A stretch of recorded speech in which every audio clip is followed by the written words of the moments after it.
Hi, today we're going to take a look at the exterior angle inequality theorem, which is very similar to the exterior angle theorem, which says my exterior angle, what's on the outside of my triangle, is the same as my two inside remote angles. So this angle and this angle added together is the same as this. Now, if together they equal this, one of them has to be smaller than one. One of them has to be smaller than one. So big, together these are the same, individually they got to be small. Let's use that for over here. Now we need to figure out what are angles less than angle 8. So this is our exterior angle. I'm looking for my inside angles that would be in relation to that. So here's my outside, that's 8. I'm looking for my two opposite remote angles. So inside this triangle, I'm looking at that, I'm looking at that. So automatically I know these two added together give me this. I know nothing about what's going on here. We didn't do anything over here with that, so we're going to completely ignore that. But 2, 4, and 6, angle 2, angle 4, angle 6 are all smaller than this. Okay, that's looking at our big triangle. What if I cut this down and I only looked at my little triangle? Well, that leaves us now with, I've got this top triangle up here. 8's my outside. These are my two inside angles. They're opposites from this. I don't care about angle 1. This plus this together give me the same value as this. So individually, 2 has to be smaller than 8. We already know that. 3 has to be smaller than 8. Great. I know nothing about this other triangle down here, so we're going to kind of ignore it. Okay, moving on.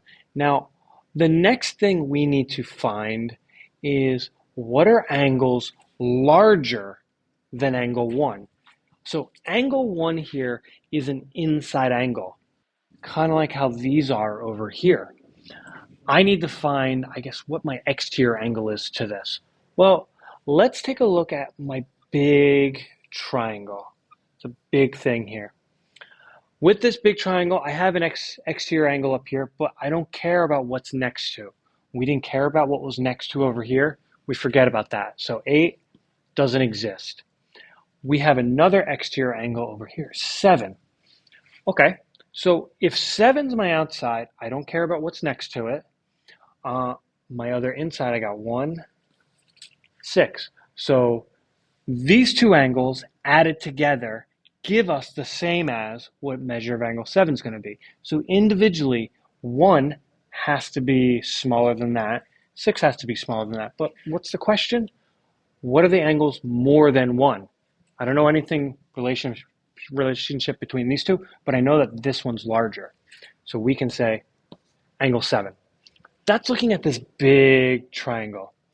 What about if we knock this thing down and we only looked at that triangle? Well, let's bring everything else back. So we're still talking about the measure of angle 1. This line went out and we had a 4 there. 5 there, I'm sorry. So, okay. Again, I don't care about the angle next to. So 8 we can forget about. This 7, when we're talking about an exterior angle, we want one of the sides of our triangle to continue on, and that's not 7 here. So we can ignore 7. 4 has nothing to do with anything. That does leave us with 5. That turns into, when we got rid of that extra triangle down here, that side, when it stays, we have an exterior angle. So we know that this is now an exterior angle. 2 and 1 are my inside angles. These two added together give me this. So I know individually this has to be smaller and this has to be smaller than that 5. So I'm looking for what's larger than 1. I don't know what the relationship here is because they're both small, but I know that 5 is an exterior, and that exterior angle has to be larger. And that is using our exterior angle inequality theorem.